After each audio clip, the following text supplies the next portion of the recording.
তোমার কি কখনো মনে পড়বে, একটা সময় ছিল, সেখানে আমরা ছিলাম। আজ তোমাকে ছাড়া অনেক দিন কেটে গেছে, কিন্তু তোমাকে ভুলে থাকা যায়নি। কত যত্ন ছিল আমাদের ভালোবাসায়, কত মায়া, কত সাজানো স্বপ্ন, সবই আজ সময় আর পরিস্থিতির ফাঁকে শুধু স্মৃতি হয়ে রয়ে গেছে। আমার আফসোসটা কি জানো, আমাকে কেউ বোঝেনি, না তুমি, না এই পৃথিবীর কষ্ট সহ্য করার শক্তি আমার ছিল, কিন্তু তোমার দেওয়া নীরব কষ্টের কাছে আমি আজও ভীষণ অসহায়।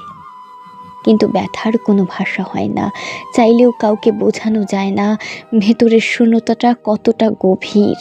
আজ অন্য সবার মতো তুমিও খুব বড় হয়ে গেছো। তুমি ছিলে আমার জীবনের সবচেয়ে সুন্দর সুখের নাম, সবচেয়ে আপন অধ্যায়। আজ আমাদের সম্পর্ক শুধু একটা স্মৃতি, যে স্মৃতি প্রতিদিন ব্যথা দেয়।